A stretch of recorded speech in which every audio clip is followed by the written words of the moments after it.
Look at this. Look at the presentation, how Apex Pros played 5 years ago. So this is a new type of stream I want to try, guys. Basically, where, yeah, I'm like the teacher here. I'm like the teacher. You guys know me. I consider myself a little bit of a historian, so I'm more of a history teacher. But that being said, I think there's a lot that we can learn from the history of Apex that applies to today and how things have changed. So I want to give you, like, as I've said history like 100 times, yeah, damn right, Professor Jumba, a history lesson on Apex and help you understand how the game is played at the highest level and how it developed, right? So get your pencils, get your notebooks ready, guys. Class is in session, and I don't want to see no fucking talking. No, I'm just kidding. Make sure you talk. Make sure you chat, because then after you call me out on some of my BS, I don't know. No passing notes, though. I don't want no passing notes in my class, guys. Anyways, yeah, so what I did is I had seen a video online. It was, I'm sure if you guys play CSGO at all, you guys know the War Owl. And so he made a video called How CSGO Pros Played 10 Years Ago. And he compared the first major in 2013 to like the last major that CSGO had in 2023. And so I was interested in, I mean, I've watched the first tournaments 100 times, but I was interested to really go back and compare the most recent LAN finals to the first LAN. By first LAN, I mean Poland. We're going to clarify that definitely as you see here. And the reason I did Poland, because the spectator view of X Games just sucks, and like there really wouldn't be that much to say because they also miss 90% of the information, which you guys should go back. If you ever think observing is bad, you should go back, see what happened then, see the progress that they've made. Apex as a spectator sport has never been better, and they've made huge progress. Absolutely love what they're doing over there. Thank you, fam. Yeah, raise your hand. I bet you don't got to take notes, but this will be on the exam. So I mean, you guys do your X Games is fucking worst. I know, Nick, right? Like I love that tournament because it was like what really got me into Apex, like in competitive Apex. But every time I go watch back, I'm like, wow, we actually didn't see anything happen for half the time. So okay, let's see here. I got a bunch of notes, so let's see. Yeah, so although we're coming up on year 4 of ALGS, February 4th, 2024 will be 5 years that the game is out. All right? 5 years. I know. It feels like times go on so fast. I didn't even get into ALGS until mid 2020. I don't remember X Games. That's okay. Well, that means you didn't see Poland either, so fam, this can be interesting for you for sure.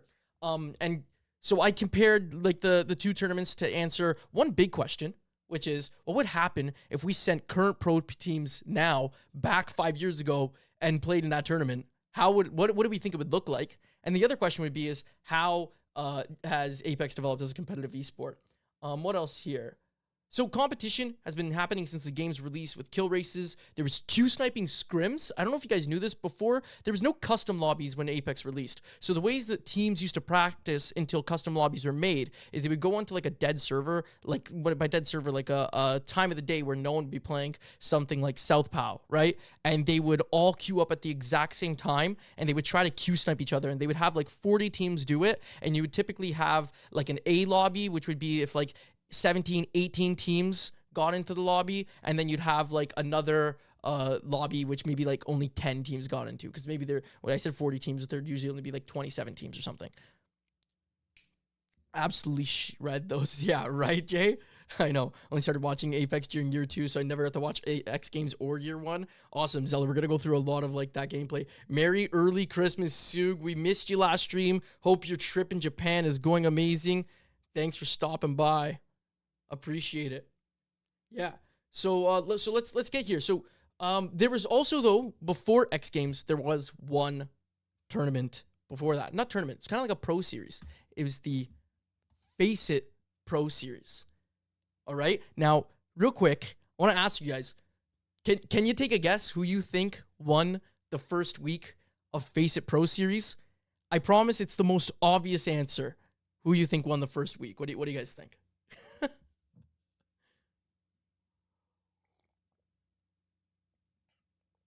Yeah, TSM, Hal.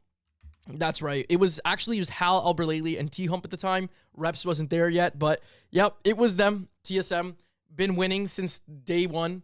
No, unfortunately, Nick, it was not Dizzy. Dizzy was winning all the kill races, but as soon as like they had something where teams were in a lobby together, 20 teams, TSM started showing their domination. They were crushing it. Mind you, Dizzy was in second place nonetheless. What's up, Swept? Wait, FB has been around that long? FB? Fire Beavers. Yeah, actually, I didn't even catch that. I wonder, that's got to be them, right? Like the actual Fire Beavers. I don't know. I actually didn't even pay attention to that. We'd have to look into who that was. But yeah, I want it to be Dizzy. There is gameplay of this, actually, guys. If you want to see this tournament, the only gameplay I know of is actually on Asu's channel. If you go sort by oldest and go all the way down, you should be able to find when they absolutely just frag out during one of the weeks. I forgot to put that in this presentation. But we're going to move on here to X Games. So, like I mentioned, everyone knows X Games was the first LAN, also won by TSM, took place in August, just a month after Season 2 release. So, I meant to get a character list available, but I forgot to get that. So, let's actually quickly look it up. I want to show you all Season 2 characters Apex. Just in case, is this going to have it?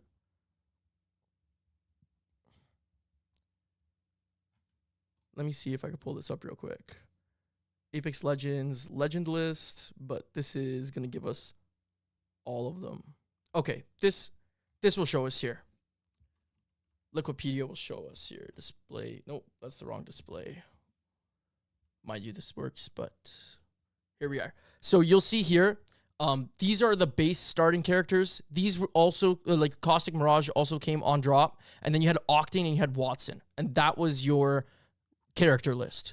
No Horizon, obviously no Catalyst. Catalyst is pretty recent. Like, Crypto wasn't even in the game. Like you had none of these characters. Fuse, no Valkyrie, no Seer, yeah, and such like that. So there was just this. There wasn't that much options for when competitive Apex began. And so with that, as I just switch back to the presentation here, I have to set up my whole presenter view now with my notes.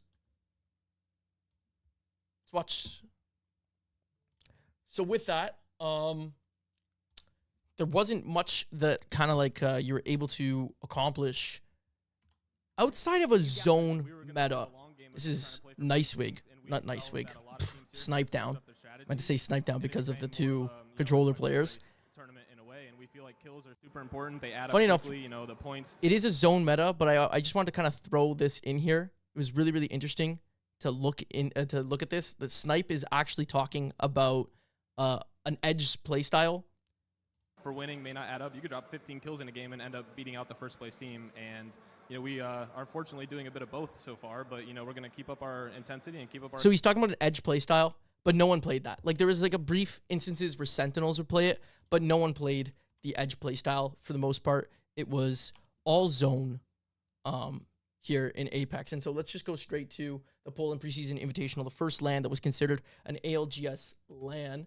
And as we do that, I want to talk about, so while some people may not agree with me, but look at these. So maps, ring changes, inputs like mouse and keyboard or controller, loot, macro, micro, they all kind of center one thing, which is going to be the major thing we talk about today, and that's the character meta.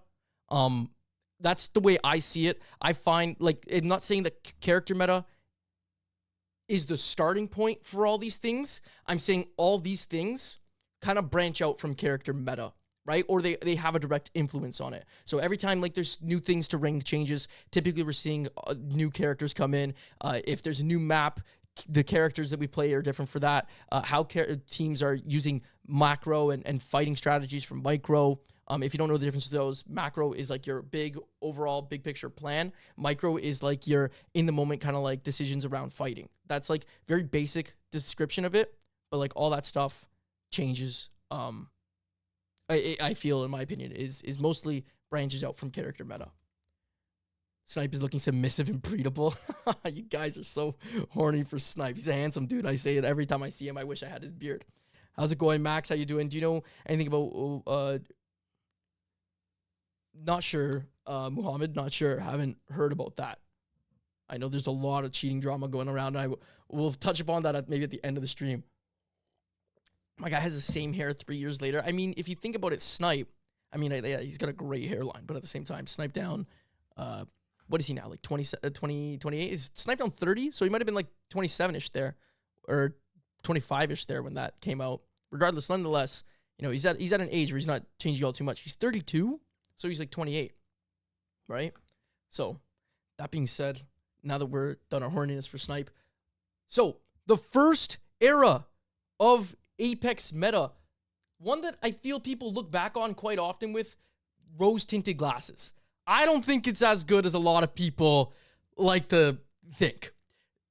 For entertainment purposes, I don't think it was that good, but also too for gameplay purposes, I don't think it was as great as many people feel. And this is coming from the person who fell in love with Apex during this meta, and I used to want this back. But what you kind of see is it's very, very slow pace, and maybe it was the time of Apex, and I'll talk about this a little bit more, but it didn't seem like a lot of players had much forethought into what they were going to do next, right? So that's just me. I think it's like rose into glasses. That being said, I'd love to see a tournament. I know someone did it recently. I'd love to see a throwback tournament where players have to play with just this. And we'll talk about that in a moment, why I actually think that. See, a lot of you guys kind of agree there, right?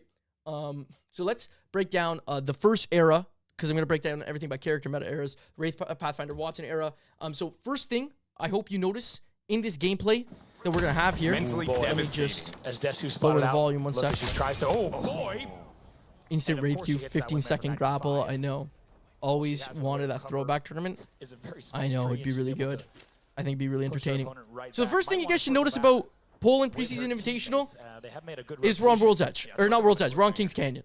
Right? We're not on the maps that we know, World's Edge, Storm Point. Nope. This was the only map at the time. It's KC. Okay? And it wasn't in competitive rotation very long, actually. But because it was too small, there was not enough loot, there was not enough PYs, but it was our only map at this time. And another big difference of this time is no Evo shields.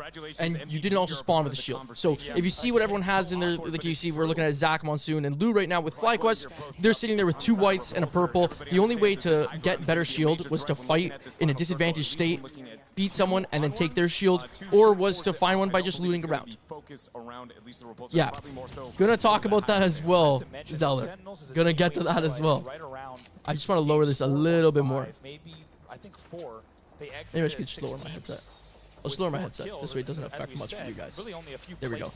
Oh, and my microphone. And a very unfortunate set of circumstances for them as they so let's see. away from match point. Yeah, I want to show you guys here. Are we on game 10? So something really interesting with like the way that the shields work and everything like that. Something that we take kind of like for granted. Oh no, went way too far ahead there. Something I think we probably take a little bit for granted here is if you watch TSM, they're sitting with 3 white shields with round 4 closing, right? And they're gonna walk up on a fight here, and this is just. It would be an impossible fight. If you saw a team today sitting with 3 white shields, I'd be going fucking nuts wondering what the hell they were doing the entire time. Like, because nowadays you see teams are going to be poking, prodding, and trying to do damage to other teams to level up their shields, obviously. Like, I think Evo Shields was hands down one of the best changes to ever happen to Apex. And it actually happens quite recent into the, not recent, quite early on in the game's lifespan, right? We've had Evo Shields for such a long time now. I wouldn't even know what it would be like to play without Evos again. So let me see. Yeah, so back to the talk about, as we're looking at this, this is game 10. This was match point finals and everything like that. These guys went for 11 games straight, plus losers bracket was on the same day. It was absolutely brutal for them to have to like play in this long for some of the people that went through losers bracket, and the format was terrible. There was 80 teams, and you guys think that the PSQ 4-game qualifiers are bad. The qualifiers for this were 3 games, so you have to think that there are 80 teams, 60 of them came to Poland and had to play in 3-game qualifiers just to potentially not make it to finals. It was horrible. G2. Right? So, now everyone played a zone meta. It was very, very hard zone meta. There was no such thing as Edge at this time. There wasn't many competitive battle royales when Apex first released. There was H1Z1, where a lot of pro players came from, like Imperial House, Sweet, Dropped, they all came from H1Z1.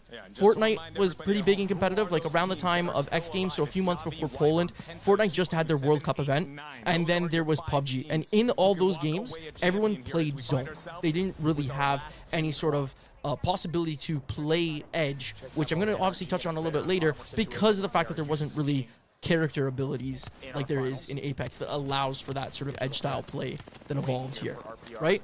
And also to casually playing battle royales, the mindset always was survive as long as you can. It wasn't so much of the idea of go out and get as many kills as possible, right? It was the win that mattered. And Apex kind of like started to change that mentality.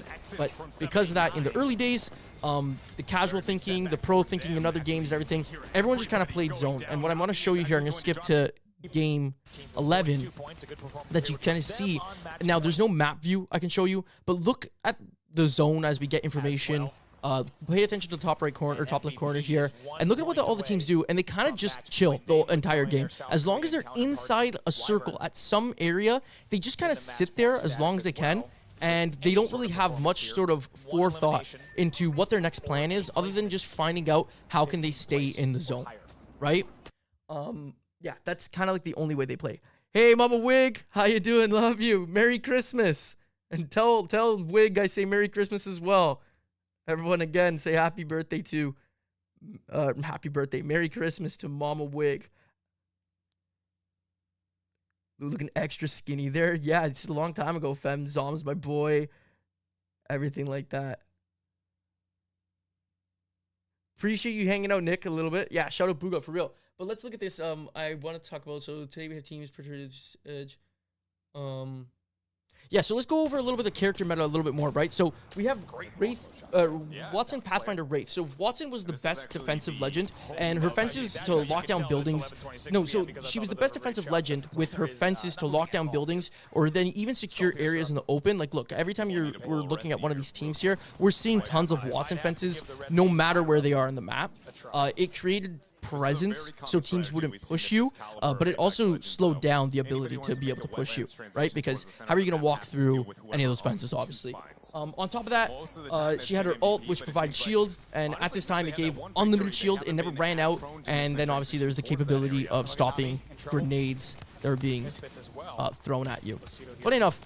There's a lot of fights that happened in this game 11, as much as I talk about like the zone meta. A lot of teams die a lot earlier here than typical Apex at this time. I think that's because a lot of these players retired and wanted to go freaking home.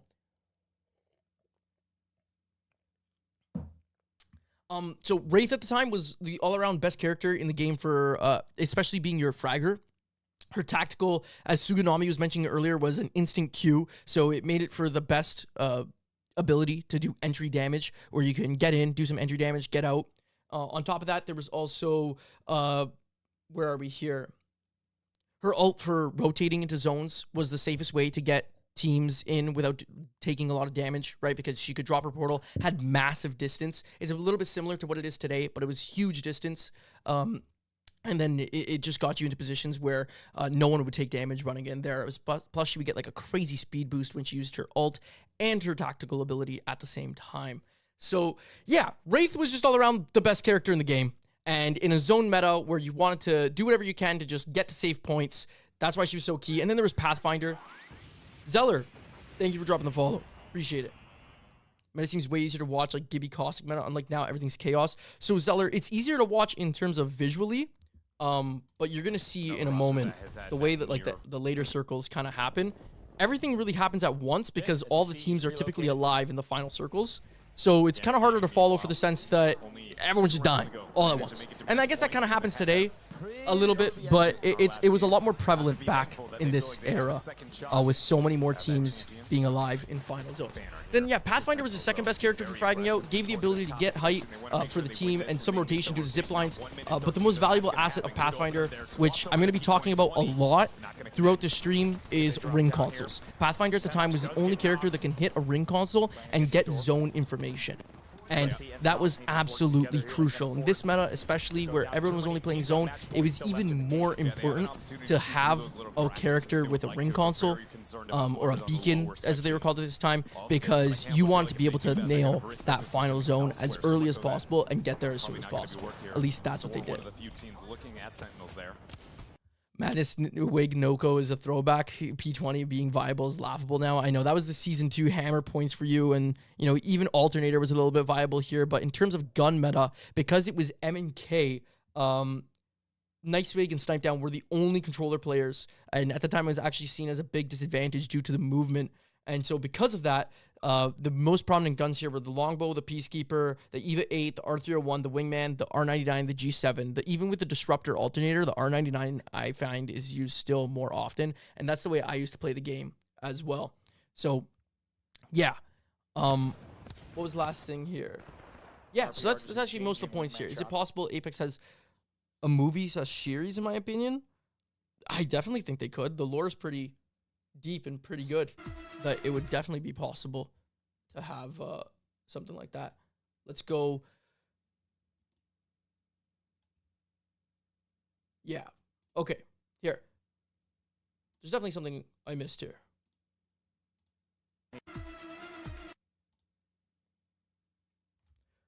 Okay, we'll just hop straight to this. So let's talk about that Wraith Pathfinder Watson meta lasted for quite a while. It lasted until about August of 2020. Roughly around that time is when teams started to move away from it. So you have to think the Poland preseason invitational was in September of 2019. So August is almost roughly a year. On top of that, at the X Games, Pathfinder Watson Wraith was also the meta being used at that time. So roughly a year and a half that people only used that meta. Now with 2020, the online tournaments due to COVID, everything was regional. I'm going to stick with the North American tournaments. That's where a lot of the metas still continue to develop out of. And I think just have the best examples. That's what we're going to talk about. But yeah, so we saw about a year and a half, and we'll talk about the Summer Circuit playoffs first. This is where you started to see teams move away from that meta. And you can see here, for example, where you'll see teams like TSM, Reps, Lele up in the top left. They're running Gibraltar. You got some other Gibraltar teams in here. The teams that were most successful at this time still were the Wraith Pathfinder Watson teams. Up until this tournament, like for example, Nicewig, he won a Summer Circuit. This is the playoffs I'm looking at for these picks, these character picks. But Nicewig won a Summer Circuit, and he was running Pathfinder Watson and Wraith. Likewise, you see Rogue here, really good team that placed very highly during this era, and they were still running that. And then Madness's team, I couldn't find what they were running. I could have gone and searched through the Summer Circuit a little bit more, but they're the team that won here, and they're the team that at the same time, I believe were running Wraith Pathfinder Watson with Pow Pow FPS on Pathfinder. Now, something you'll see here is, there's the, just circles to help you see what I'm talking about. Also, on top of that, Flying Dutchman, appreciate the follow. Thank you. Rip Energy and TL. There's a lot of teams in there. You should say Rip too, Zeller. A lot. Now, this was the event that killed the meta with Pathfinder. It was the Season 6 Recon character change where Bloodhound and Crypto got the ability to scan beacons. Pathfinder's movement had been nuked to the ground. Like, it's similar to what it is today with the whole, you hit a Q, and the farther distance you go, the longer the timing on it and such. I mean, even on top of that, I believe that... I believe it was just like a 30-second cooldown. Like, they had to revert it to an extent. But yeah, he'd been nuked to the ground, and his hitbox was absolutely huge. So his only existence was the beacon information. As soon as that got put onto other characters, where you see here Bloodhound Crypto could now use survey beacons to get the next ring location, he was kind of like useless for comp. He was a liability to his teams. The old Cold team with Monsoon Fury before Peak Fury. I know, RM, we're going to talk about that very soon here. And as you can see, what I'm pointing at is, first, before we actually get into the complexity talk, is look how many teams are running Crypto. Crypto's actually never been very meta because his abilities don't allow for the way to be able to fight at the same time. Like, he can get zone information safely, and that's all he did. Right? He can find out teams around you. He can see on the banners how many teams are probably close by rotating in, and he can stay in a building and he can scan zone information. But other than that, for fighting, he wasn't a good character, and that's why Crypto, even to this day, hasn't made a hard staple in comp metas. I think in theory, Crypto sounds really good. He can be comboed really well with other players, with other characters, but it's been really hard to see anyone really succeed. Meat Lovers last year was probably the only team. You can see Tech's been the only player probably playing that character since 2020. So, I mean, he's got the best experience with it. But if you notice the way Meat Lovers would play, they'd play like a very like combo, alt combo centric style where Tech would be, Tech would be dropping a alt to EMP teams, and you'd have they would be running like what, Maggie and Wraith at the exact same time to push and swing, and he has 2 fraggers like Zainu and Funk to go in and do heavy damage, right? So it's not something you see today. Now, yes, Complexity. Complexity is the team that was the forefront of also killing this meta. And they were the only team in this lobby, if you pay attention, there was 4 teams running Bloodhound for the scan meta beacon, stuff like that, right? But they're the only team running Wraith, Gibby, Bloodhound, right? And so we enter the Gibby Bloodhound meta. Now, this is our next era. On release, these 2 characters were the weakest in the game, but with a series of buffs, Gibby became the best support character. Amazing for revives, resets, and closing gaps in open space. And then Bloodhound, we're going to go over right now. Bloodhound provided so much information with wall hack scans, getting zone information, and their ultimate was amazing for getting kills, as the tactical came back every 6 seconds, as you can see here at the bottom. So every 6 seconds getting that tactical back, it was almost constant walls for the team to be able to pick up a lot of kills, right? Volger says, loves Bloodhound, right? It's crazy. Season 6 Bloodhound was crazy. Reptar was seen as one of the best players in the game because of how good he was on Bloodhound with Complexity. And I believe he was like giving everyone a run for the money and ranked at the time too. Combining these characters with Wraith, who had been nerfed but was still pretty good for the same reasons as we talked about before, this composition was so strong for 3v3 fights, and no one noticed this except for Complexity at this time, right? So they're the first to run it, and they did for quite some time before people even caught on. Like, I'm talking about the summer circuit here, right? Where what we're going to see... Oh, okay, we'll talk about this in a moment. But I was talking about the summer circuit briefly a second ago. That's where Complexity really shined with it, the summer circuit, the autumn circuit. But they were doing this all the way in the online tournaments before the super regionals even happened, which was months before, and no one else had been running it. So there's a video by Hodsick I want to show you guys. And we're just going to go through. This is actually before iShiny comes in to play Gibby for Complexity. This is when they were playing with Lou. But when iShiny comes in, that's when they really took off. But they were still very good, and you'll hear Hodsick talk about this. And I'm going to be honest, I don't know how to go about it. If you guys are unaware, Hodsick is XSET's current coach. I know what they do in this What is that thumbnail? This is Hodsick's thumbnail. Just gotta get this volume up here. Hold on. There's like this little button in the way. Are you for real? It went away before. It's peak Apex. I don't care what anyone else says. Fem, yeah, this is a definitely for... Okay, you gotta be kidding me. Do this. How does it sound? Can you guys hear Hodsick very well, or is it quiet? Lou literally called the exact circle that it is. We know. I'm pretty sure it ends up here. Yeah. Should just play our game. No, Little low. Team at house or the team at train tracks already. Notice how Lou's saying, I think we should just play our game. We have to go cut off teams in the capital because Oh, a lot of they just downed. they traded. Here, I can get it now. No, Wait, no, what? they didn't trade. There we go. Did one of TSM go So down? you're gonna see here, they're actually gonna walk up on a fight. We'll Yeah, just sit and watch this for a moment. Shut up! God, my heart can't take it. Go towards capital. Go to the side of the map. Go to this side of the map. Fuck, People man. think that it ends there. There's a blue armor. He's still kind of quiet. Yeah, I'm way deep out. Close to me. Hold me, boys.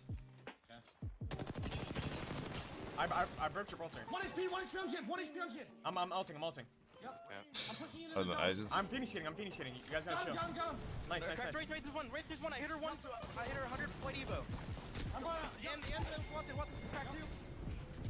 Shot's down. Straight down from another team. Back up. Another team. Popping cells. I'm just setting up here. Yeah, China's down, if there's anything can you take are that going fight to on take Zera away now. from this VOD review is very They're over there, few they're over teams there. can take Complexity in a They're like hard right at that 3v3. Did we get 2 kills or 1? We got one. In terms of NA, I honestly don't think any team can take Complexity in a 3v3. I think they are the best current NA team Wash up on the site. You see for these guys? 3v3 They're up fights. here now. They're The up here. The only other team I can think of that I think might they're come gonna rotate close. around. I don't think they're gonna keep Current top Sentinels. heavy. You guys wanna try? Current Sentinels. So, and funny enough, Sentinels played an edge playstyle as well. So this is the formation of edge playstyle. And so, let me see here. So what happens is basically when you watch Complexity in this game, like if you go to the beginning of the clip, they scan for beacon information. They see where the zone is, but Complexity actually runs the opposite direction of the zone. And they do this because they start looking for fights. They realize that KP, if they frag out, Notice they're going to get how, way in the more AOTS kills cast, if you- than they're going to get way more kills. Oh my gosh. They're going to get way more kills doing that than if they were to just play for placement the entire time and finish with 2 or 3 kills instead, right? And no one else is doing this. And most people are actually even playing a zone composition. So with the zone composition that they're playing, like the defensive composition where they're playing Wraith, Pathfinder, Bloodhound, or Wraith, Pathfinder, Watson still, by doing that, why am I blanking out? I don't know, but like by playing Wraith, Pathfinder, Watson, they're able to absolutely run through teams. And funny enough, they're actually not playing Bloodhound yet in this composition either that we're showing. This is just the best example I could find from back then with someone explaining it like Hodsick. Taxington, thank you for dropping a follow. Appreciate you stopping by the stream. Let me go through my notes here. So Complexity was quickly seen as the best team. Monsoon was discussed as the best player, and Reptar was even like a god. Bloodhound. I want to go to the next slide here. Hold on. And you can see this is the autumn circuit, right? So in the autumn circuit, this is the summer circuit. So they didn't win. CLG won because it was match point, but they had 94 points because no one could really take a fight with them. And they were just absolutely frying out every single game. You see like 13 kills, 10 kill win, 8 kill win, right? Like Madness's team was definitely doing really good as well, playing the prior composition that we were talking about. What's up, Pog? But for the most part, they were doing really, really good with this meta. I'm sweating. I might need to go change my sweater. This was all Reptar, still M&K. Yeah, that's right, Suge. That's right. So they ran this for a lot of 2020, and in the summer circuit, teams hadn't caught on to the comp, despite not winning. Let's just go straight to the next slide. This is when they won the autumn circuit. So funny enough, you can see Sola Fide. That was actually a trip roller squad. That was early. That was known as G2. It was Design, Resulta, Gent. They were also an edge team. So teams started to finally play edge a little bit more often, not playing it as often as Complexity. But there you go. Old G2 as Suganami just dropped in here, was one of the pioneer squads doing it. Same with Sentinels. And you can see that these teams are placing in the top 5 of the tournament. And by the time we got to the winter circuit, everyone was pretty much playing an edge meta. Like the Gibby Bloodhound meta took completely over. You can look at the top of the map here. You see we have some teams in zone, but a lot of them are still outside of zone, still rotating in. This is not something that you would have seen at Poland whatsoever. They weren't comfortable with it. At the same time, this comp couldn't lock down position in a building as good as that Watson composition did. So you kind of always want to be moving, because if you took a spot too early sometimes, it would give the potential that a team was going to send it on you and take you out and kill you potentially. This is when you started watching comp, Dobby, is that right? Cool. This was a really entertaining era for comp for sure. Complexity then and now, especially with Monsoon's gone through, is crazy. Yeah, like that's what kind of like inspired me to make that Complexity or Monsoon video. But yeah, so a lot of teams like just went hard edge, no zone. It was like a complete overcorrection. Like teams definitely still focused on zone priority because it's the only way you could live in a BR. But everyone was like definitely fighting a little bit more. Teams were dying a lot faster. Now, and here's an example of a winter circuit, what the teams looked like. So everyone's basically switched over to this composition as well. So we had a really big zone meta, switched complete opposite 180 almost into a really hard edge meta. And the only difference here about this that you guys can look at is that TSM and Team Liquid, or TSM, Team Liquid, they started introducing Octane. Now, Octane, Wraith, this isn't a big meta change. Essentially, like a lot of people in NA Champs started playing Octane instead of Wraith because his jump pad was buffed and gave the ability to rotate a little bit easier than the Wraith Q or Portal did at the time. It gave it a lot more speed. Also gave the ability to int teams. By int, I mean like by aggressively push a team. So if you got a crack or big damage, you would drop a pad and you'd jump on them. That's what just came with the Edge playstyle. The Octane allowed for that when his jump pad got buffed. The original jump pad hardly had any distance and would shoot you way too high in the air and you were like a clay pigeon in the sky. Then you had, with the introduction of sliding to be able to hit longer distance, it made it so much better, and Octane saw some meta. MNK Octane. Octane OG comp character. You guys really like this one? Blood Wraith Gibby. Yep, that was one bully. Oh, no, now I'm talking about Octane. But bubble fights. So I wanted to go over what the prevalence of Gibby. Mouse and keyboard was still the preferred input. And what does Gib have to do with that? Well, it's MNK bubble fights, right? Apex became like a chess match of trying to bait out Gibby's bubble and then making a push on that, dropping an ult on them, or in a close quarter fight, who threw their bubble down first, and placement of that bubble could literally win or lose a fight for you, right? So because bubble fighting required a lot of poking in and out, shotguns became the dominant guns, and MNK had the advantage because of like that kind of like flick possibility, right? So here's like a really good clip that I was watching the autumn server here of TSM in a bubble fight. Let's restart that. To be lazy on those counts. Sometimes I get lazy on those counts, but So the bubble goes TSM down. and they are in a fight. It seemed like they wanted to play it a little slow, but this team just wanted to push them. Hal absolutely destroying with the R31 and Massive. They take 2 down. To be lazy on those counts. Sometimes I used to 1v1 bubble fights for hours. I know, I loved it. I actually really enjoyed doing bubble fights. Now the funny thing is Gibby, who dropped the bubble, was probably the hardest character to bubble fight with because of his hitbox being so big, especially playing against characters like Wraith and Octane with small hitboxes. They always had an advantage. So teams were often, like if they put up looking for team posts, you were often,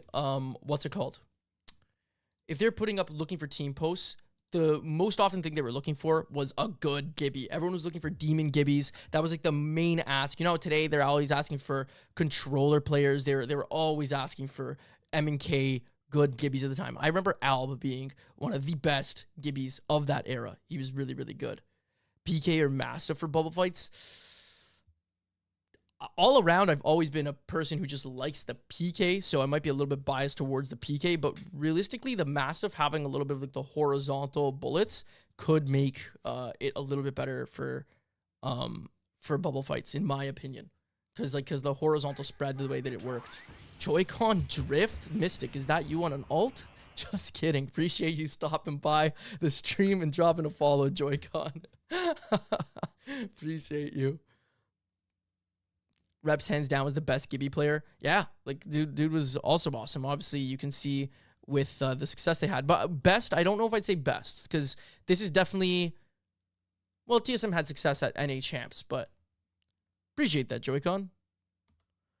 So let's look at NA Champs actually as we're kind of sitting here talking about it.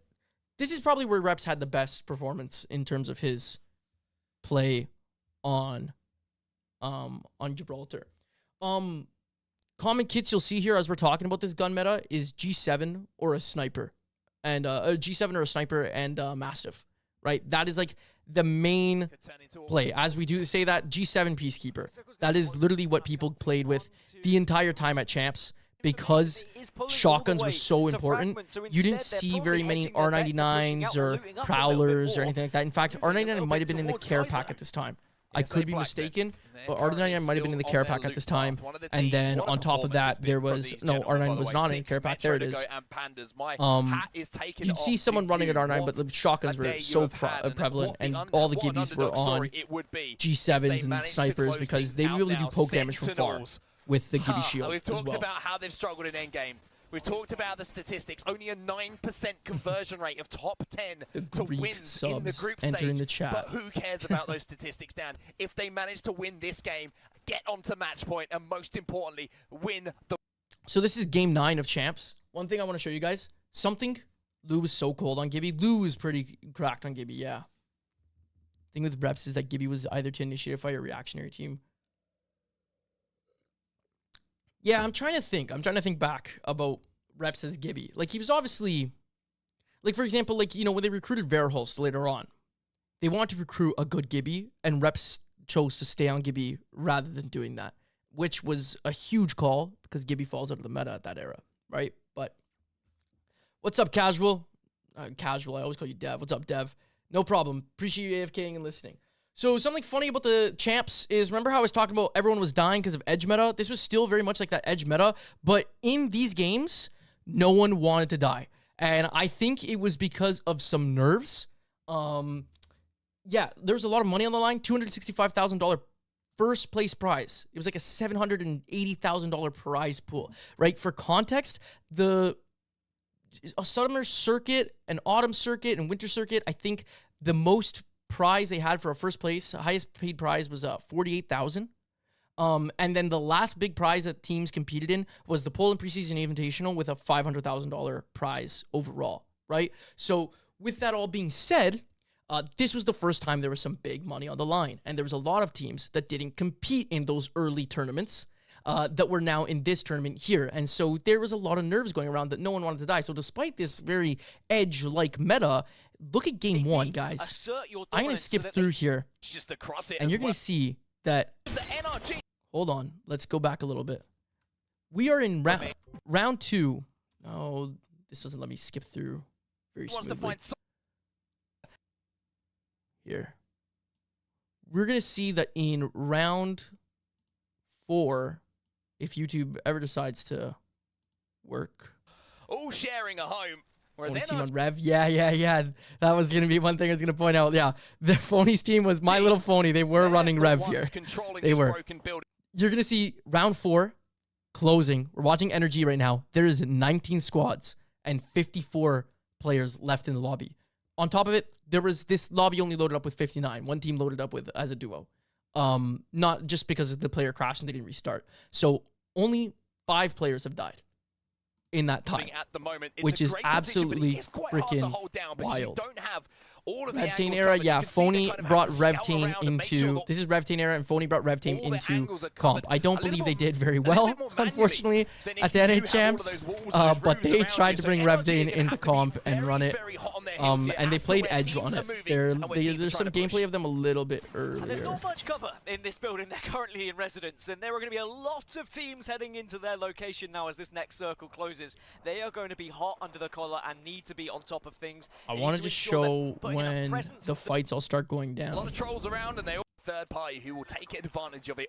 Who've been pushed into the Yeah, central here we go. areas, This is where the fights all kind of start going down. Violence Lobby is kind of boring early game because no teams are contesting final rings for second and on. Yeah, that's exactly what was happening. So there was 0 contests. No one was dying. Everyone was just kind of waiting, and it was all for the purpose of like not wanting to give that money. I think this isn't really how most things played out at the time, but it played out for this tournament for those reasons, in my opinion. And then you just see teams dropping flies because, like, how wouldn't they? I think it caused a lot of more randomness though in this era, which kind of like, in my opinion, makes it entertaining to watch because you just get all this chaos.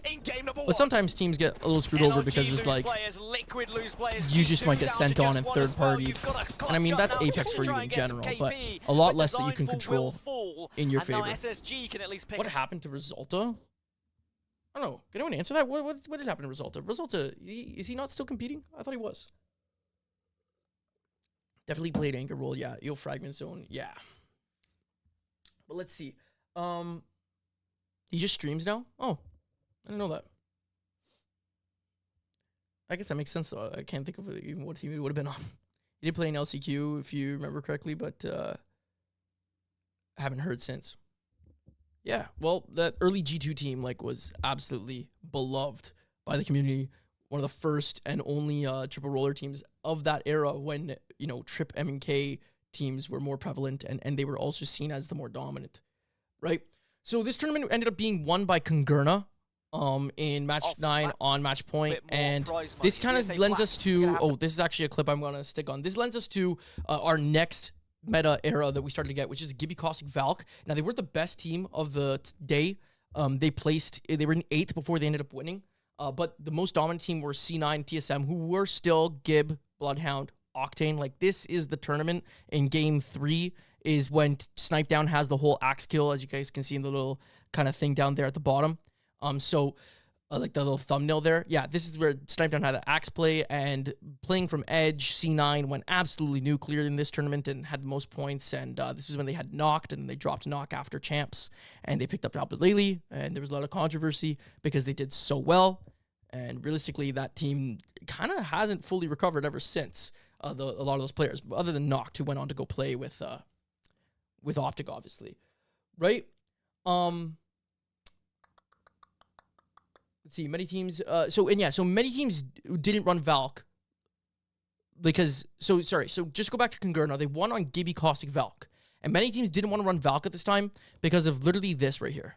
To make their way in, it's going to be a Valkyrie ultimate. This is what a lot of people were afraid of. The sky, but where do they go? And do they survive?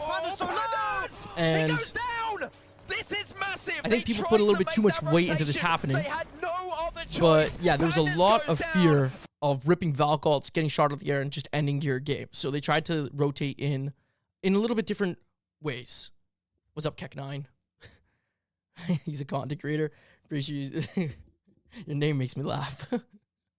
But what's it called? Yeah, so there's yeah, a lot of teams put a lot of weight into that. Also, too, when I was asking online on Twitter, people said, like, there's a lot of bugs back then with Valk, getting stuck in the ground, everything like that, and teams didn't want to risk losing their championship on a bug, obviously. And then the other thing is at the time, the way that metas kind of were developed was who's doing the best and who's in first place, and let's follow what they're doing. And there wasn't a lot of testing going on. Valk had come out in Season 9, which is just around the time that this tournament happened. And it's because people didn't really test it out all that much. They didn't think that she would be that viable, which is absolutely crazy, because nowadays, when we talk about Valk, we talk about Valk being, in hindsight, fucking broken for the time, right? A free redeploy was almost a get-out-of-jail free card for teams that looted slow and poorly and had bad rotations. And then Ubing, which is out-of-bounds play, made Valk really, really controversial, but also very, very important for the meta of the time. Because look at how Congerna actually gets... Look how Congerna actually gets the game-winning position. They pop this ult, and there is a team sitting on this rock out of bounds. The out-of-bounds timer at the time was 30 seconds, and you still kept your abilities. And their choice is to Valk out later than them and literally push them off the height. Yeah. They're dropping. And at the same time, you would not get banned for jumping in spots that were slidable material.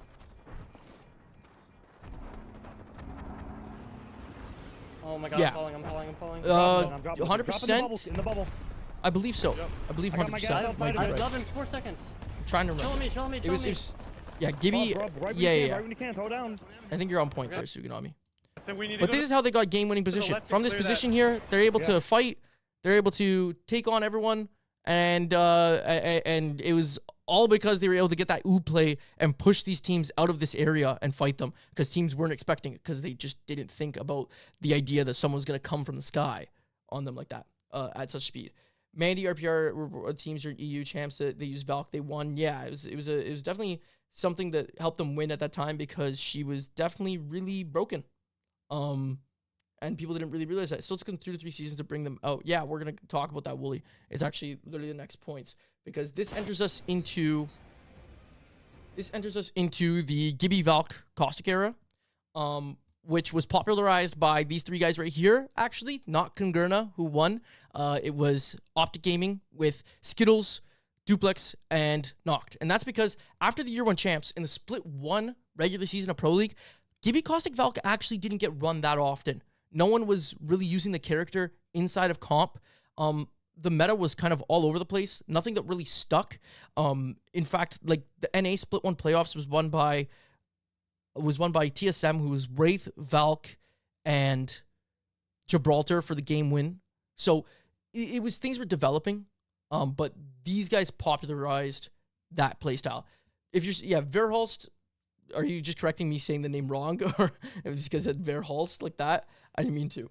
Verhulst popularized the idea of Valkyrie play, but these guys was that. So I want to talk, first of all, before we get into Optic Gaming a little bit more, though, the reason why they picked up Verhulst is because he was God tier Valk. Yeah, Sug, exactly. Well, God tier Valk, but also to Verhulst at the time was just the best fragger in North American Pro League. In Split 1, there was no one really on the level of him, and they wanted someone to replace Snipe Down, who was a fragger on a controller, from what I remember. And on top of that, like if you saw his mechanics at the time compared to other people, Verhulst was doing things that people couldn't even imagine when it came to controller. The only person who was very similar was Jem Burton, and he was still in Apex South at the time. He hadn't come over to NA yet. So how did Valk come into meta, though? So realistically, outside of like, yeah, the ESA boys and Verhulst really popularizing that meta, it was Dupe, Skittle that started the meta. So they started playing it, but like Dobby, no one really tacked on and started paying attention to that meta until Split 2 of Pro League. I'm gonna show it here, why it was Optic, because the pick rate of that character set, Gib, Caustic, Valk, wasn't actually very popular until the Split 2 playoffs. That's when it went up. But like first we have Stormpoint entering the competitive scene in Season 12, just because just before Split 2, the sheer size of this map is 15% bigger than World's Edge, and World's Edge was the biggest map at the time. It had open terrain, had the water areas like fish farms we know of and everything like that, and the variation of elevation made the Valk was kind of called into the meta to rotate with the characters that were available at the time. Making the journey from, for example, like Barometer to Lightning Rod with just Tridents was definitely not gonna be possible. So Valk being so overpowered with like the redeploy and the height of the redeploy at the time, because it was very high, made it that she was like key for meta. And remember, there was no evac towers at this time either. I want to go to just the next one here. And like I said here, like for example, Barometer to Lightning Rod, there's huge elevation, especially on this right side of the map with all the hills. If you had to rotate that direction, you just weren't going to be able to do it without redeploys. And on top of it, it forced teams that were, let's see here. It meant that zone teams that were like to kind of get to zone first all the time were going to be forced to play edge, even if they didn't want to. Getting that early position would not be very easy anymore. And from edge, you needed a Valk to get past the choke points and teams holding positions to get even in the zone, right? So she also solved scan beacons, because you could see players. She solved scan meta as well, not playing Bloodhound anymore, because you could see characters when flying, but then also beacons. Again, going back to beacons, the big reason everyone was stuck on Bloodhound for a while is because at the time it was seen as the best. They were seen as the best character to hit beacons to get zone information. Val coming in and having that ability as well made it not so necessary to run Bloodhound. Bottom 20 turned into Kungurna, which became 100 Thieves. Exactly, Tsunami. Yeah, Caustic wasn't in there yet. Caustic wasn't in there. Let's see. Yeah, and so she was seen as like Valk was seen as the best character, like in quotes, that could hit beacons at the time. And I say in quotes because Seer was out, but was not used. And so this is something I've talked about a lot on watch parties and stuff like that, and that is hybrid gameplay. This is the early stage when I was going through it all of what I would call like the first hybrid meta. It wasn't a great meta. I don't think Caustic, Gibby, Valk was actually that good of a composition because of the hitboxes on Caustic, Gibby. But the thing that this provided for them was that Valk gave the rotations and was a great fragger and gave the beacon scans. Gibby allowed you to cross open terrain with the bubble and get resets and also push off teams with the ult.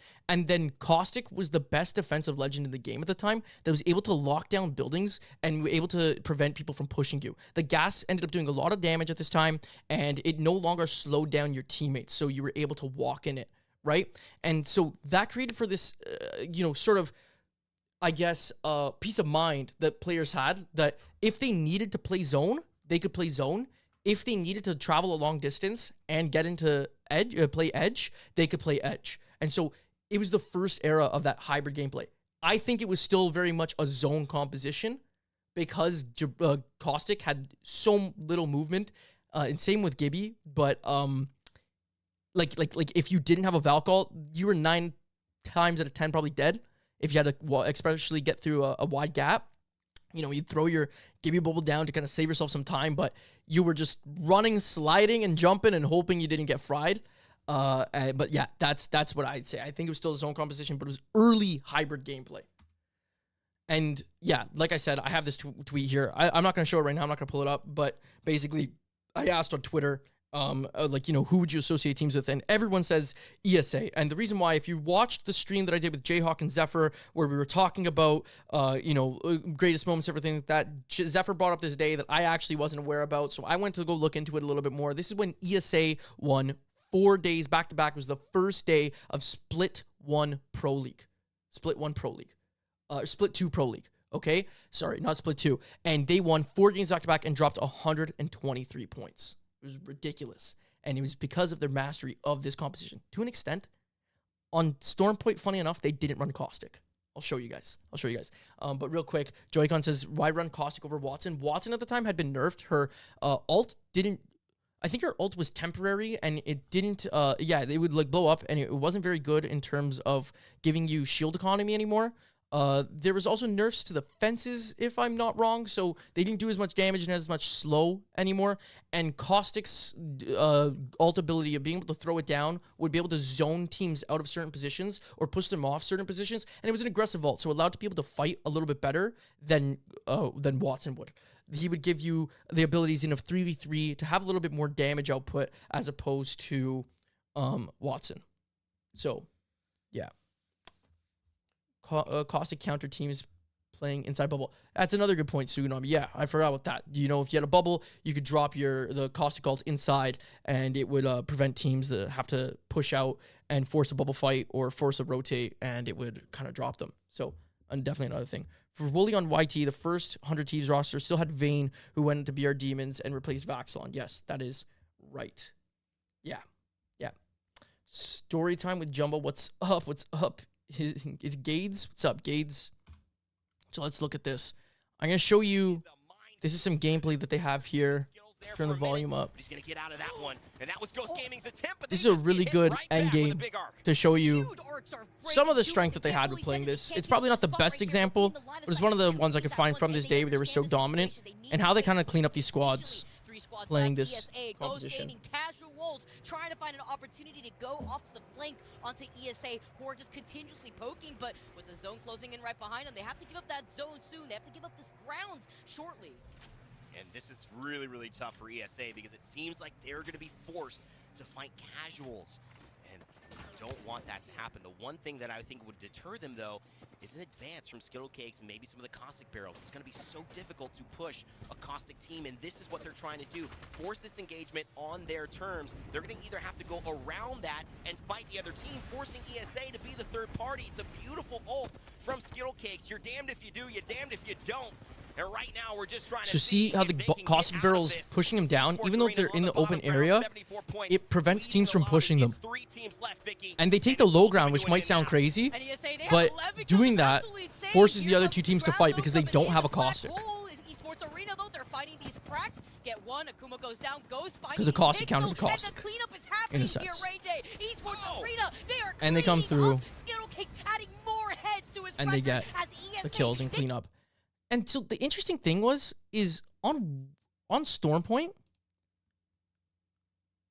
because they win this Stormpoint game here too. I just want to show you guys.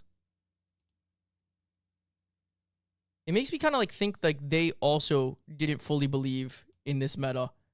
This makes it really hard because like I can't use arrow keys. This is always a learning process. I'm not going to embed all the videos directly into the Google Slides next time.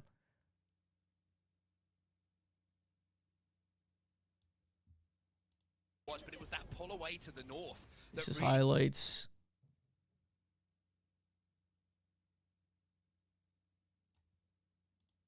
He's still alive, though, are leading. Okay, I'm not going to keep messing around with this. Long story short, they run Horizon. So I think it kind of showed how early on, I don't think they fully believed in the meta that we're talking about here. I think that they believed in Horizon a little bit earlier than people expected. But then after, because of some success at the Split 2 playoffs as well, like Optic came in, I believe, 2nd or 3rd or 4th. They came in 4th.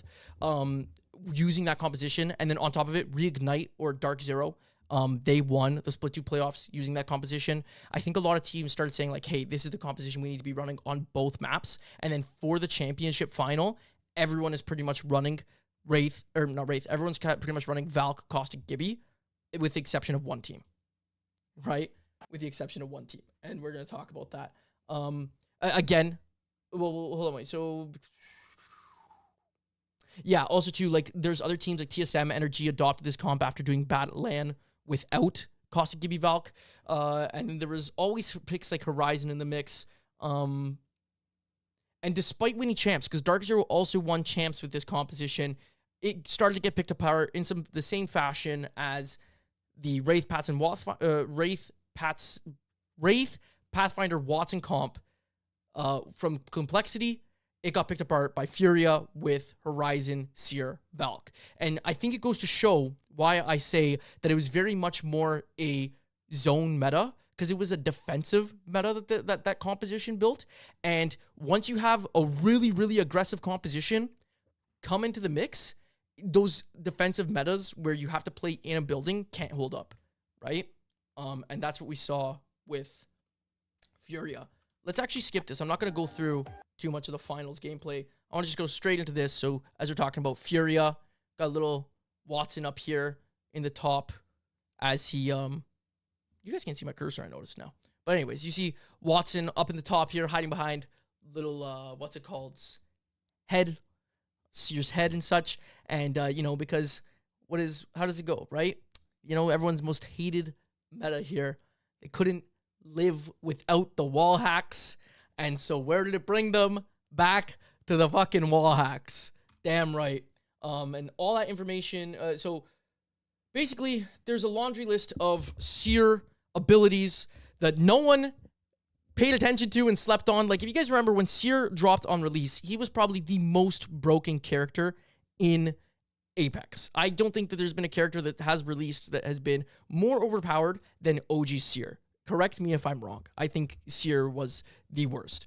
But then he got nerfed, and the slight nerfs that came to him, people just kind of stopped playing him until Watson kind of realized, like, hey, this guy's still pretty crazy.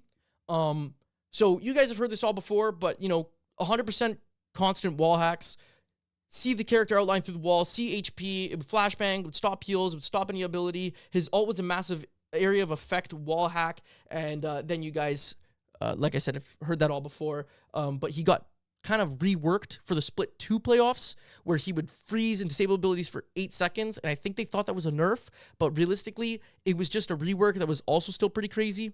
So, yeah, we can throw all the boost Seers and everything. Yeah, the flash and the free 10 damage, Pog, you are right. That is the crazy thing about it. I remember used to sit in buildings and level up my shield. So, yeah, that was kind of the funny thing about Seer. And I just want to show you guys, I mean, this is my video, back with the... I just want to show a little bit about how they were fighting. I don't know if you guys have all seen this video before, but if you haven't, they were just full-on sending it. Double M&K controller squad with single controller squad as well.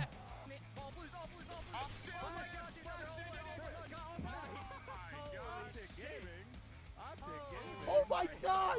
The fuse damage is going crazy! They're just sitting at the house, they're pussies, bro. We're fine. Furia ruining everyone's day right now. The rest tries to come through, but the finish is gonna happen. Blood's RP for you. I got on him. You good. Good shit. We're gonna win the Furia. Strong game. Furia, 18-point 11 game. kills. How did we not die that game? I don't know. I didn't know he was pushing, bro.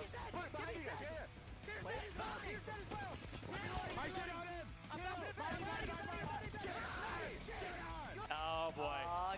They were just so troll as well. If you see 73 points I have here, I'm pretty sure this was in, this was in the finals, and they're like emoting on people. Furia with the W. Playing Fuse at... And there you go. So they were so dominant in terms of fighting, playing an aggressive comp, right? And let me see something here. So at the same time, so because of that, on top of it, Gibby and Caustic hitboxes were just way too big if you attacked a really aggressive composition. In hindsight, he was saying this already, it wasn't that good of a composition. It gave the hybrid style people wanted. Let's see here. Horizon was now the best fragger. Remember when I said Valk? Like, I think I was saying before that Valk was good, but wasn't the best fragger. It's because Horizon was around. And again, another character that people were sleeping on, not paying attention to how good she was. She was in Split 1 Pro League a little bit. And like I said, Optic was even playing her, but they dropped her for the Caustic to kind of counter Caustics and to counter Gibby. But realistically, Horizon was so good once she got mastered by players and became the best fragger in the game. Her ult combined with nades, melted teams, and Furia was the only team that flew under the radar, utilized these two characters, both Seer and Horizon, to melt the lobby.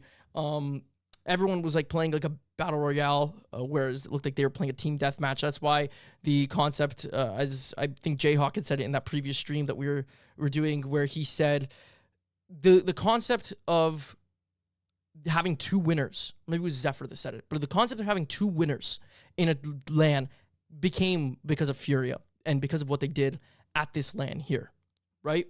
Let's see. We talked about that. Yeah, because Furia was undoubtedly the best team at this LAN, and I have recorded proof of Zero saying that he knows he wasn't the best team at that LAN and that there was a better team than him, but he was happy with the fact that they were able to play in the clutch and pull out the win at the 11th hour. But he knows that they weren't the best team at that LAN, and there was Furia, and that composition was the big thing. And once again, we see where a team comes in, performs really, really well, and absolutely changes it, because we get into the Split 1 playoffs, and everyone is playing this composition now. To some sort. You got Seer, Valkyrie, to some sort. You got Bangalore in here, but I believe... oh my gosh. Using the arrow keys is the bane of my existence. Lions over there, you've got Fun over there. They did only do good for that one LAN, and the reason why is because teams were able to catch up much quicker, because they were, probably with experience. That's the point I'm going to make at the end of the whole presentation here, but basically gradual experience. Teams didn't take as long to try and adapt and catch up as they did with the Wraith, Bloodhound, Gibby meta, which took them like 5-6 months to adapt. They adapted it right away and started playing with it and started mastering it right away. And we saw players like Hal, who once he switched to controller and he picked up Horizon, just absolutely skyrocket in terms of ability, and take apart what Furia was able to do. Playing that spot below Thunderbots will always frustrate me. I know. Did I pick a trigger game for you? Did I pick a trigger game for you, Jay? I was just trying to show some of the compositions. Now, one thing about this composition that I think wasn't very good is now, once again, we completely overcorrected, where we went from a hybrid play style to back to like a somewhat of a hybrid play style to a very edge-oriented play style again, where this composition couldn't hold down positions. Like you see here, we got Ascend, who did really good, and they're playing a defensive character in the mix here because they're trying to hold down a spot. And, Ascend got knocked here like 5 or 6 times, and they reset every single time, funny enough, because they were able to have a defensive character to do that, and they were also just playing absolutely out of their minds, right? So, that was another thing. This spot never works, Jay. Everyone dies here. We've ended 2 LANs because of the team playing underneath there. I hate it. I hate this spot as well. Look at this, Dreamfire sitting on top of the Digiday spot. The Split 1 playoffs and champs really did just fucking mirror each other in the final game, huh? They really did mirror each other. They were forced to play. What do you mean, Dobby? SAF paid actors. If you remember correctly, they were forced to play. Is that Furia you're talking about? Really capitalize on, and certainly not enough to drop from this high ground position they find themselves in. Here is the massive play, though. NRG, oh, they were forced to play there. A huge influence on this lobby. If NRG can find somewhere to play, if they can land every there's no height. They would have had to like oob height or something. NRG are threading the needle here. They want to try and play underneath. And look where they're going. going. TSM are here. Exeter are here. 3 of our match point teams all in this same Yeah, building something I right would now. say is this meta created for a lot of fighting, and I'd argue was one of the most entertaining from a viewer perspective at the very least. I know from a player perspective, the ability to not be able to rat anymore, a lot of players felt that Seer created a crutch meta, where there's a lot of players who, without the wall hacks, probably wouldn't be as good at decision making, and same likewise without Valk, weren't good at rotating and such like that. And so there was a lot of just like characters that were like crutches that allowed these players to kind of compete at the highest levels and without very much forethought into what they were doing. Teams rotating in late, like LG, moving uphill, like the guard, they can damage you. There's so many angles you have to be aware of. I cannot state enough just how impressive a victory would be from any of these match point teams from this position that they find themselves in. It is around this time was also the time that coaches became a big role in teams. TSM had repeatedly talked about, you know, their lack of macro. You know, Hal just not being able to do it on his own, with kind of like talking about like different compositions and everything like that. They struggled at both lands because they were trying to chase what the metas other people were doing rather than being kind of pioneers that they had once been in the past. And as we know, they go on to do really good in this. And it's because of this LAN, and it's because of Raven. It's because of Raven, you know, changing their POIs, changing the way that they played character compositions, changing the way that they rotated, and focusing on a more holistic plan. Let's see here. Yeah, POI, composition per map, rotations, especially with what focusing on what a lot of other teams are doing. So the knowledge of how other teams rotate, where they land, what their inputs, and so on went through the roof, where teams were not just focusing on themselves, they're now really, really studying what other teams are doing to be able to react. Like everything you were doing outside the game was more important than what you were actually doing inside the game. There was so much more prep work going into it, and coaches allowed that ability to be able to, you know, accelerate how these teams could progress, having like a fourth set of eyes and a second hand to the IGL, for example, right? There was also metagame strats like watching colors of dive trails. There was seeing what skins teams are using that started to be used in year 3. And perhaps this is one of the biggest reasons today that if you sent the team back 5 years ago, they would not be able to compete with them, because the absolute knowledge of all these little minute things, when you add them all together, it just puts the teams today astronomically above where the teams are back then. Doing this also meant that when new legends were dropped, teams would be more prepared to test things out, because you had coaches who would be trying to find what the best advantages of each character and testing them out as well. It was like in the past, as I mentioned, the way metas formed is you would just see whoever won a tournament or did the best and then follow suit. Like there was a kind of joke back then, like in the early years of Apex, that whatever TSM was doing, everyone would do. And TSM is not going to always be 100% right? So now you have people who are kind of like really focusing on a lot of that outside of the game and doing testing in scrims and in practice ahead of time, so that this way you could go into the big tournaments, the big pro league days, with the best game plan possible. And we're going to talk about that a little bit in a moment, a little bit more. What I want to talk just briefly, I want to go back to Seer and mention that Seer ended up being the meta for pretty much the entire year again. The last time we saw Seer was in the Split 2 playoffs. In the champs, there was, I think, FaZe tried it once in like the early round, and there might have been one other team that tried Seer in group stages, but when they started doing bad, Seer was never seen again for the rest of the champs. The only last thing I want to show here is in 2 minutes, I want to go to 14, 22, 30, and I want to show... This is an example of where I say a little bit of an overcorrection, and why this meta, where if you're playing Valkyrie and Bangalore, Valkyrie Horizon, not having a defensive character. I know this is roof. This height, even today, would be very hard to secure, but Sykes goes down, Nocturnal's low, and you have TSM underneath inside. They hit the scan, they see where they are, they see the low HP, and they full send it, and Exet has nothing to lock down this roof for the ability to hold down the position. The only thing that was there was their presence, and as soon as they were in like a difficult position, TSM just full sent it. This can definitely happen today, but as we're going to talk about in a moment with the idea of Catalyst, that kind of changes, because now we have what I would say is the true hybrid era that was born. Possibly of Team Inting, yeah. Inting that spot is too high. Control Legends actually could make that spot viable, but Cat didn't exist. Boston Caustic, yeah. That's exactly what I'm talking about, Blackstar. That's exactly what I was leading into. The hybrid era with Catalyst. You know, we have been seeing the entry of Bangalore and Cat really enter the meta now. They're probably the two most prominent characters, even more prominent than Horizon, in fact, as of champs.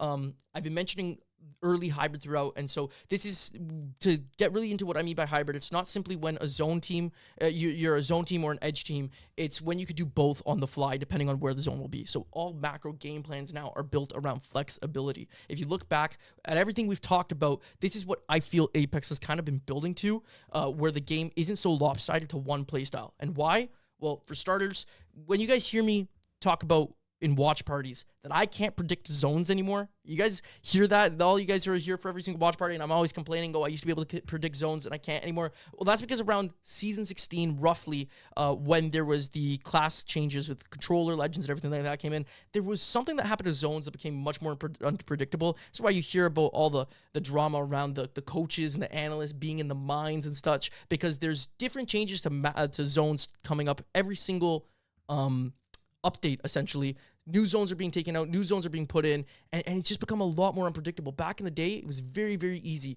to understand where a zone was going to be if you had second zone information, even first zone information. That was something when I talked to Zero about. He said with first zone information, he was almost able to know the last zone all the time, right? But nowadays, that's not so much the same. And I just wanted to play here. I have this clip of Dia talking about that. They're looking over.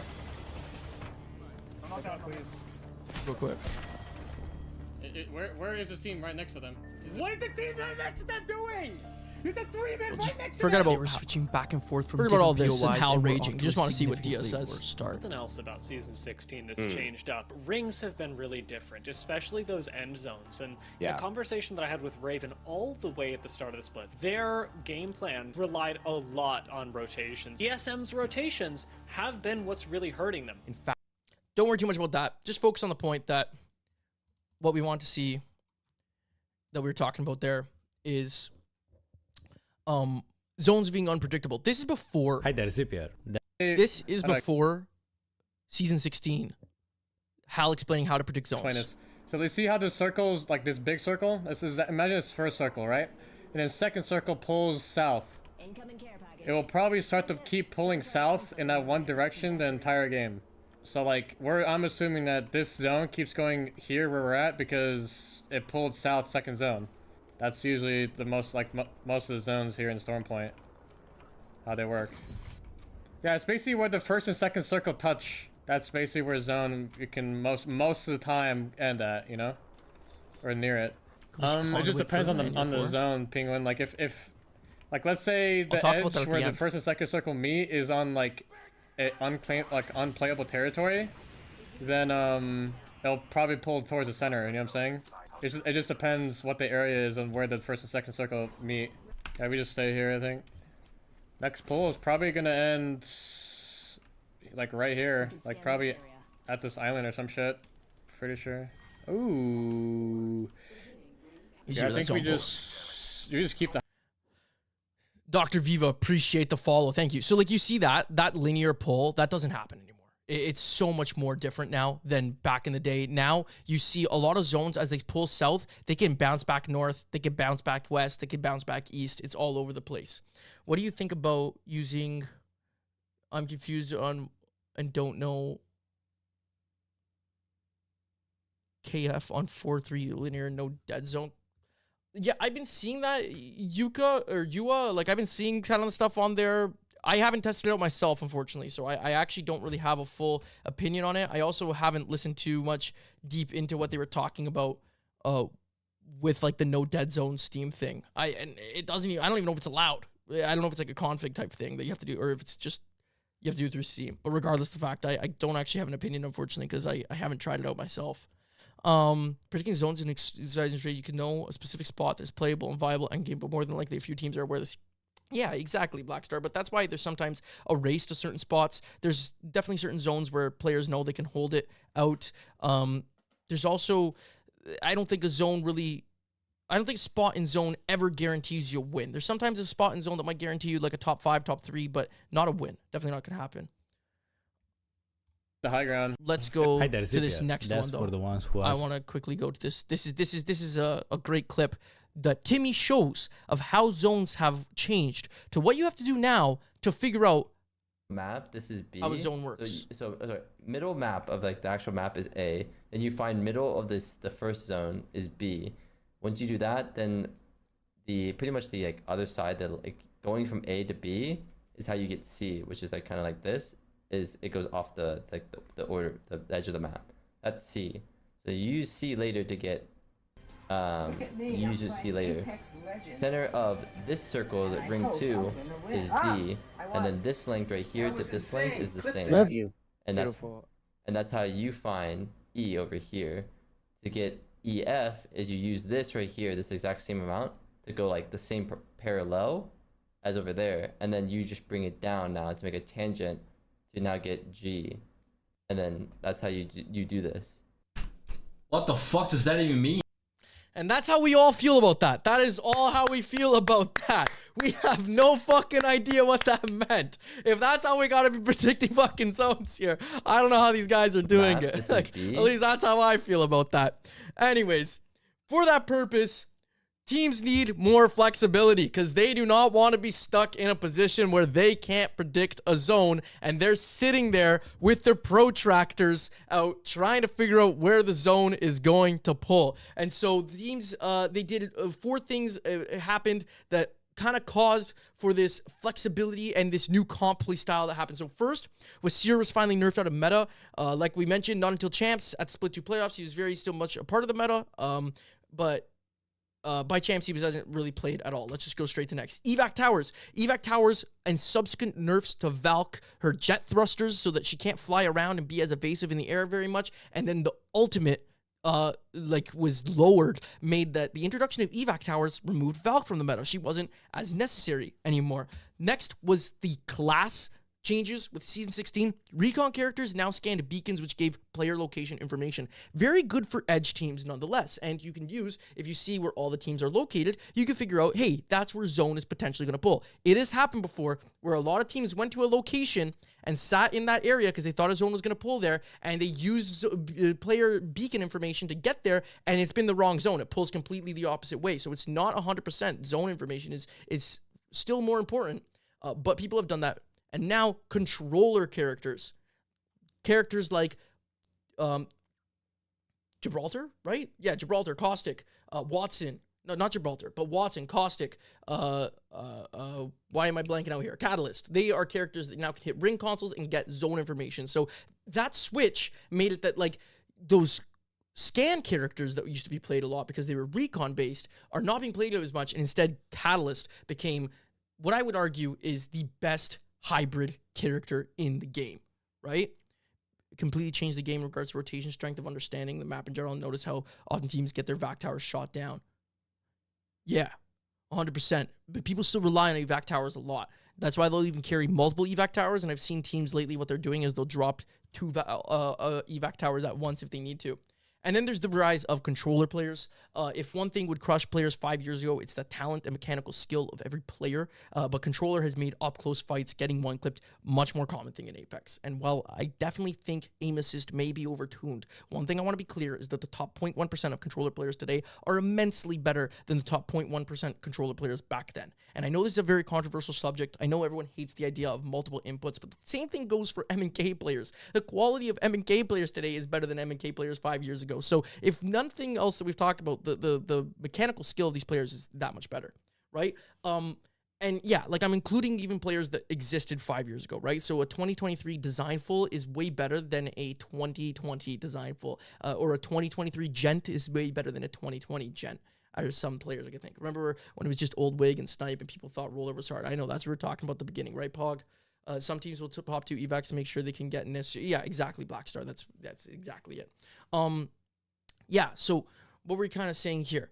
But yeah, the close quarter fights, M&K or controller being so dominant now, and you know, these kids who've been playing since they were 13 years old and now they're 17, 18, able to compete, is literally, you know, changed how fights happen, right? And it's actually the reason why Bangalore is in the meta, as we're going to talk about. So I'm just going to play this in the background on mute while I, while I kind of go through some things here about Catalyst. But Catalyst, in my opinion, like I was saying, is the best hybrid character. She's not the best defensive legend, and she's definitely not the best edge legend. But when you compare like to Watson and Rampart, they're still going to be better for zone. But she does everything in terms of being able to rotate in the open with her wall. And then she does locking down buildings with her, you know, the goo on the doors and everything like that. And then her Qs on the floor as well. That it makes it for holding out a building so much more viable. The Catalyst makes it that playing that flexibility style that we've been talking about a lot, much more possible. And then she can scan the beacons, combined with Legends with like Horizon, Bangalore, who are amazing for fighting. Yeah, so combined with Legends like Horizon and Bangalore, who are amazing for fighting, you have a team that can play from absolutely anywhere on the map. Let's get, what is this in here? No. This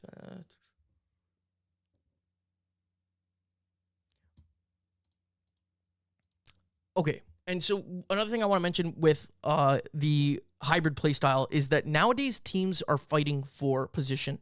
So as we talked about in the early days, when we were going over Monsoon and Complexity, something that they would do is they would run away from where the zone would be to look for fights on the edge, especially using Bloodhound to scan and look for footsteps and fight teams that were late rotating, and especially looking for those defensive comps they knew they could take an easy 3v3 with. Teams nowadays aren't running away from zone. Instead, what teams are doing nowadays is they're playing for position. They want to be able to fight and have the ability to fight, but they want to look for a spot to hold zone all the time. So this is the winner's bracket. And if we look at game 8, what Dojo does, when they're here in Tree, like, so Dojo's a very edge-centric team. They still play this hybrid play style, but they're very an edge-centric team nonetheless still. That's the way they like to play.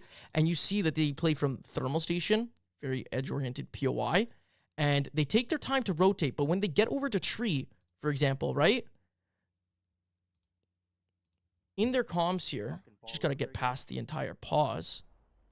In their comms here, right before they take this position, what they're trying to do the entire time is they're trying to look for this spot on height here, and they're trying to look for if they can fight for it. They're not running away from zone. They're not looking for people on the outside. Ring changes that are closing faster and do more damage now will also prevent promote that. But instead what they're doing here is they're looking for ways to get in the zone. They're looking for ways how to fight for position. They do the same thing when they pop some late evac towers and they fly into Lava Siphon. The whole time, all they're looking to do is take fights to secure themselves a spot. So taking fights to secure yourself a spot is a lot different than the way they played it in Poland preseason invitational, where instead they would just secure spots and look for what was open. No one wanted to fight for a spot. They did if they had to absolutely fight for a spot, but no one wanted to. Whereas instead, that's how teams are playing it now. Another team that does this very, very well is Optic. Yeah, Naked, I'm making a new video for sure. This whole concept is going to become a video. I'm just not going to do it with the stream anymore. I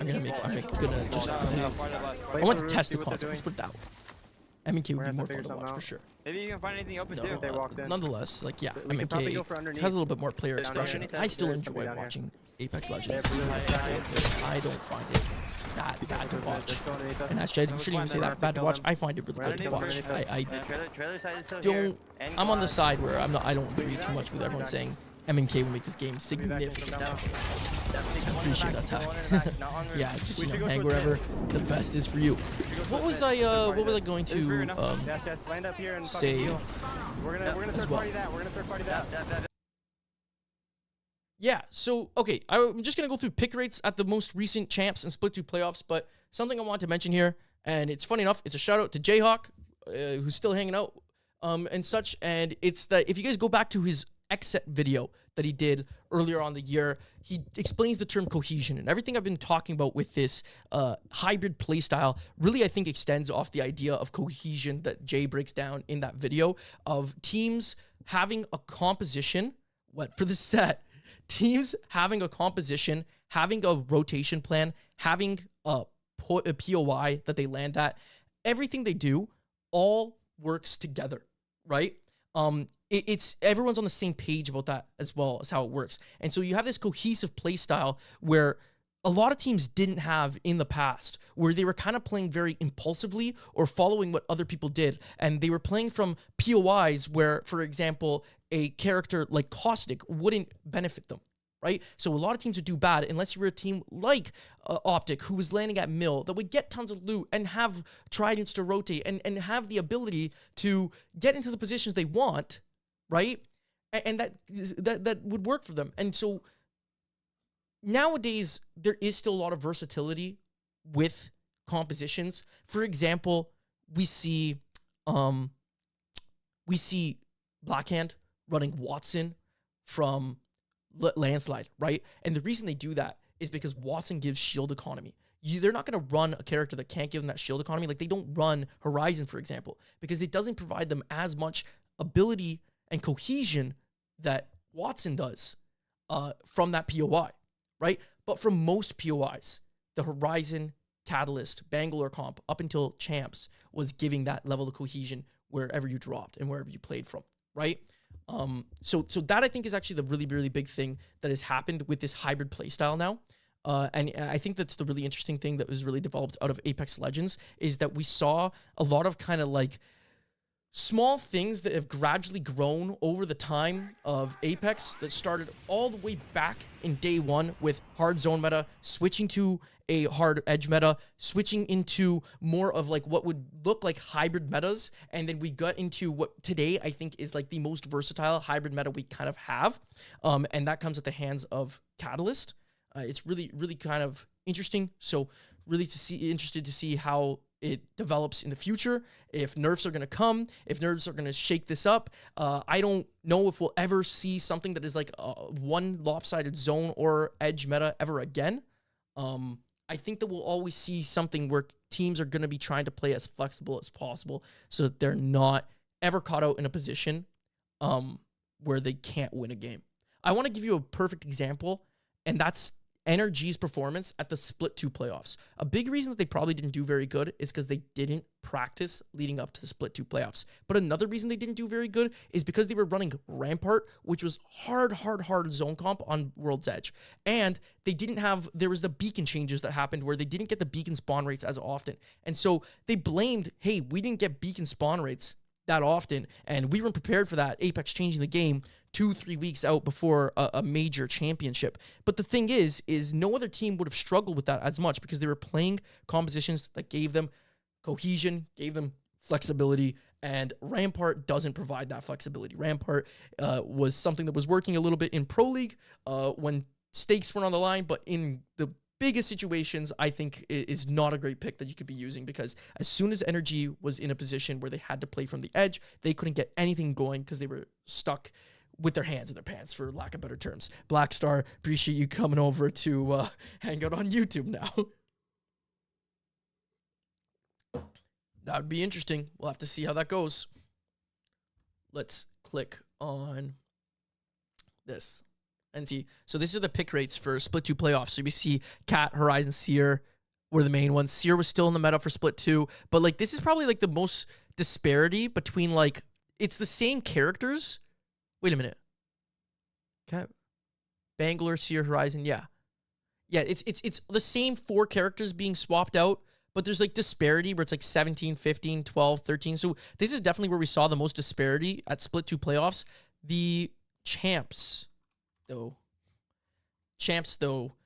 we saw a big swing to the Bank, Cat, Horizon, 43%.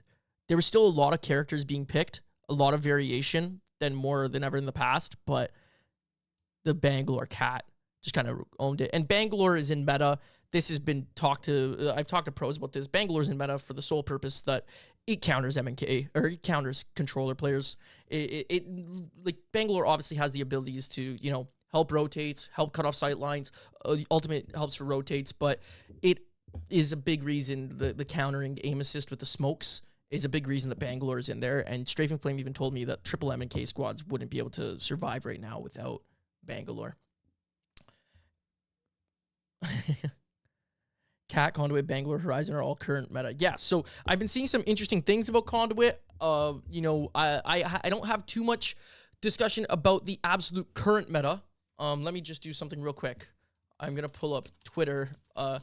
Just because it's a lot of scrims right now, and things are kind of like gonna be changing. And for the most part, I think that we're gonna see a lot of the same characters still. Cat, Horizon, and Bangalore. I don't think that we're gonna see too much of a shakeup. Conduit's been really interesting. I've been watching a lot of Xset recently to see how they've been playing with Conduit, and there's been times where, for example, who is it? There's been times, for example, where I think it was Nocturnal. Nocturnal was no shield in a final zone, and they ran out of shields, and so her shield economy is really, really good for keeping her teammates alive, and so that was really interesting. But it depends here. It was here PvP. Oh, his name's like what, JMO now? So this tweet happened right before I went live from PvP, and it was really interesting to talk about.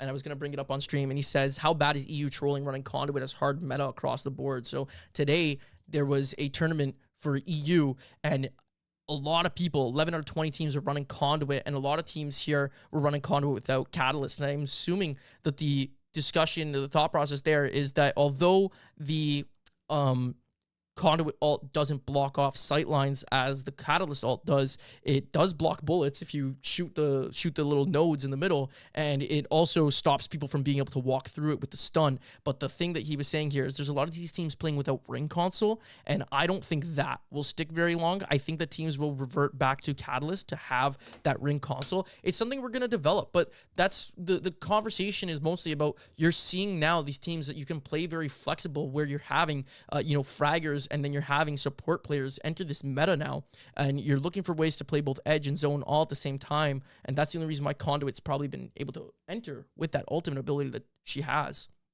The attack ability is obviously a massive bonus for keeping your team alive, but that's the big thing. And I think the meta we can't really talk about too much until we see Pro League start, because people are testing out all different things until they get into a serious competition.